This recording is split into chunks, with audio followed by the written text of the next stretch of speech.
And hello, and you're so welcome to the Reluctant Speakers Club Expert Series. And I am joined today all the way from sunny Manchester, I hope it's sunny, by Sarah Fox. Now, Sarah is a contract strategist, a blogger, a speaker, and a founder of 500 Words Limited. And I love the name of that company.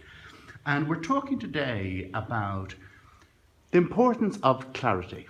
The importance of losing the padding and why that can help to win you more audiences. Now, obviously this is in the context of speaking, but in communication in general. Yeah.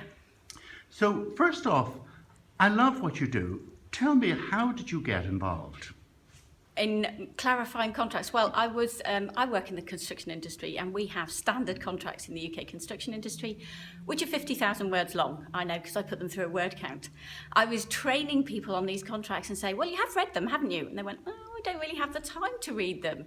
So I was struggling to find a tool that I could use in my training courses that would allow them to look at a contract, analyse it, work out what's wrong with it, chat about it.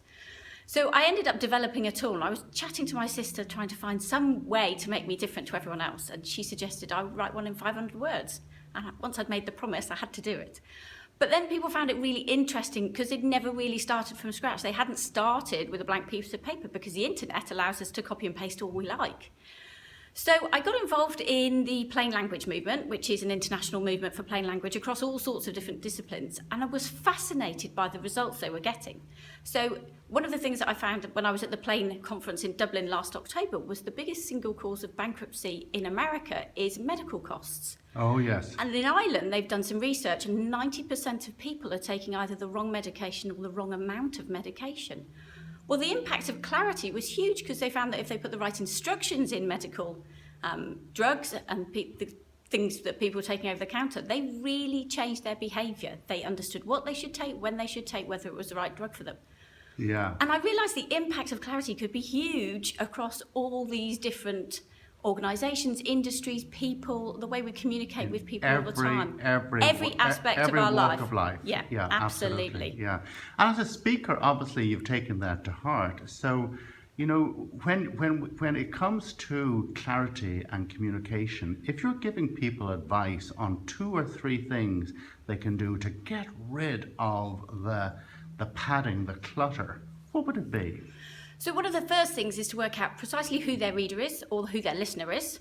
Yep. And why they're bothering to talk. Because if you don't have a purpose, whatever you do is vanity. So if you're talking to an audience and you don't have something that you want to change in their behaviour or something that you want them to do differently, it's just vanity. And last Friday, I sat through a vanity speaker. I won't name him, but he talked about his quiz history. He'd been on a lot of teleprograms, a lot of quizzing. But there was no point. Yeah. It was just his life story. And to be honest, it wasn't even a very interesting life story. There were no lessons we could draw. It was sheer vanity. And to be honest, that was half an hour of my life that I wanted back. Yeah. So know who your audience is, know what your purpose is. But if you're doing communication that's written, the really key thing is to edit. Yes. Write in one fell swoop. Don't stop. Don't go back and check if you go. Write, then take a break. Sleep overnight if it's really important. Yes, in fact, that's called a cogitation process that Abraham Lincoln used to use all those years back. Very, very important. So take a break and then go back and edit. And you should aim to lose somewhere between a third and half of everything you've written. I love that. And in fact, I think this notion of losing things because it actually add to that is a very important one. But what would you say to people who worry? You know, if I take all this stuff away, won't people lose the important detail? No, they'll find the important detail. The thing is, if you take all the other stuff away, they can see the bit you're trying to make. I really wish I'd known the point that the quiz historian or the quiz person had been trying to make with all his stuff about quizzes. I didn't see it. I couldn't see it for all the facts and the figures and his heroes and his pictures. I just couldn't see the link I was trying to make. Yeah. What do you think is at the heart of why people kind of get in their own way sometimes with detail? Why do they do it? It's because it's about them. They think that they're inherently interesting, and people are inherently interesting, but only if you can make a connection. And if you can't make that connection, they're not actually that interesting. So if you think about your audience and what they need to know, then you cut out the stuff that you know for yourself. You don't have to brain dump. you have to make a connection. And the only way you're going to make a connection is you do something that they will actually be able to connect to. Yeah, I love that. And and in the interest of clarity and brevity, and so this will not obviously be one of my longer interviews.